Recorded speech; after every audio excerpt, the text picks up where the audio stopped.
Hello, welcome to this video. Today we're going to look at this integral. So we have the integral from -1 to 1 of the square root of 1 minus x squared dx.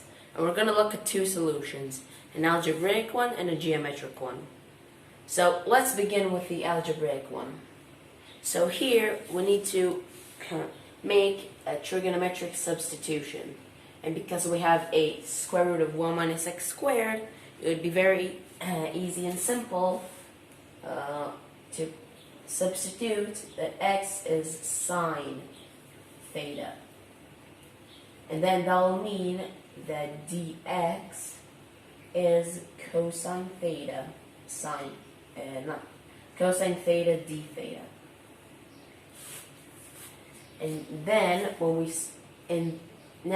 substitute that in, so first if x is equal to sine theta, then on the lower bound of -1, theta has to be negative pi over 2.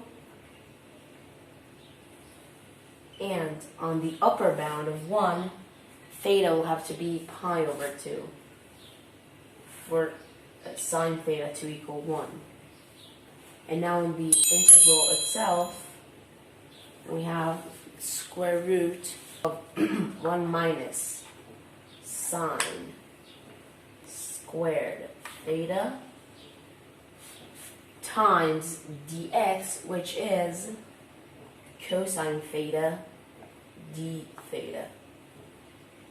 So now we have the integral from negative pi over 2 to pi over 2 of, now by trigonometric identities, this 1 minus sine squared theta is cosine squared theta.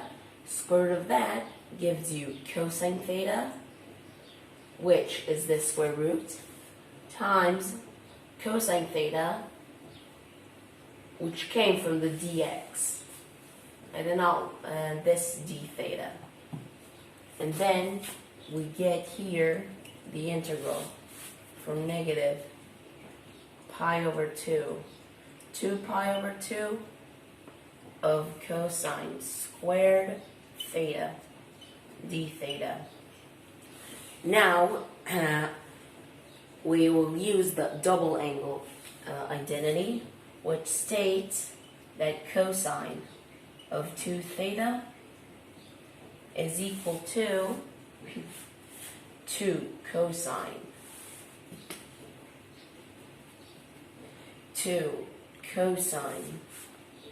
theta squared minus 1.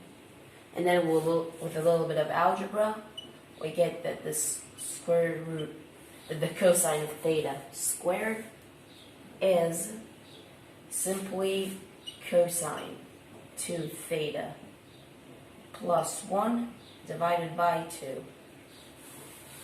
Okay, so now let's erase this and substitute that into our integral.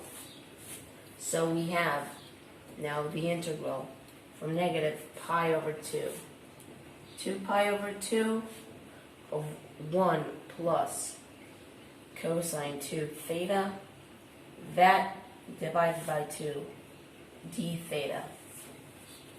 Alright, now we can easily take the antiderivative of this. So we have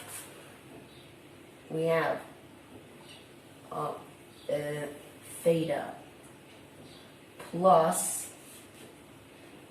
sine 2 theta divided by 2, all of this.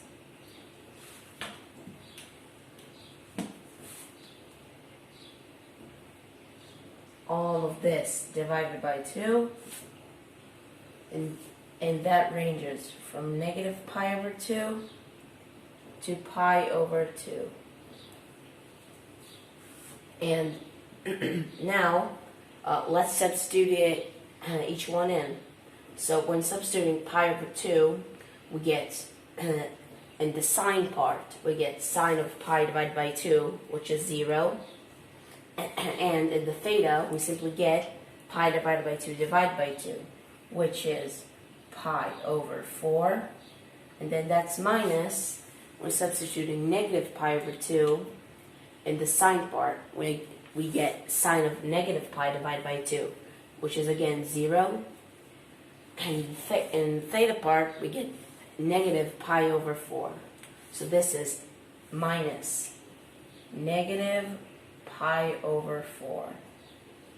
Meaning that this is pi over 4 plus pi over 4. Meaning that the value of this integral is pi over 2. Alright? This was the algebraic solution. Now let's move on to the more elegant geometric one. Alright, now let's look at the geometric solution. So here drawn the unit circle. And so a circle centered in the origin, and its radius is 1 unit. And now let's look at the function inside our integral. Y is equal to the square root of 1 minus x squared. After a bit of simplifying, we get that x squared plus y squared is equal to 1, which is the exact equation for our circle. But the problem is, this is not a function.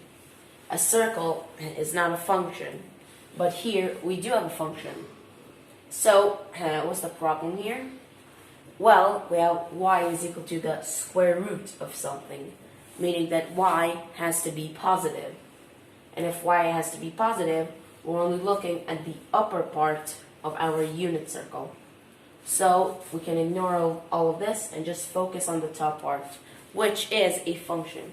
And it's the function that we are focusing on. Y is equal to the square root of 1 minus x squared. Now, let's use the definition of the integral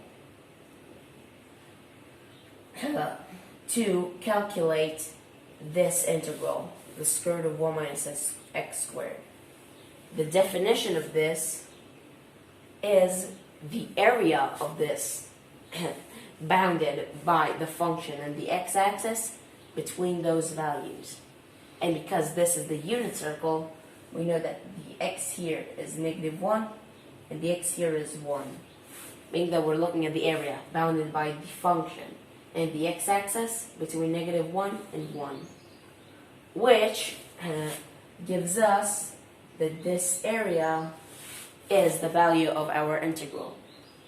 Now, as we said, this entire thing is the unit circle. And just the top part is a half of the unit circle. Meaning that the area of this is half of the area of a radius, is half the area of a circle with radius 1.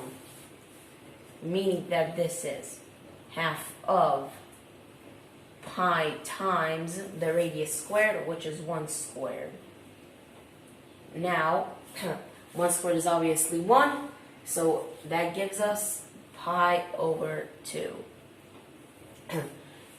Again, we drew this function, which turns out as the top part of the unit circle. Then we use the definition of the integral to show that this area is just the area of half of a circle with radius 1. And then we simply use the formula for an area of a circle and just divide it by 2 because it's only a half of it. And we got our final answer again in a geometric and more elegant way of pi over 2. And finally, that's it. If you want more content like this, please subscribe to my channel. I'll be uploading more interesting problems and things like this in the future. And finally, that's it.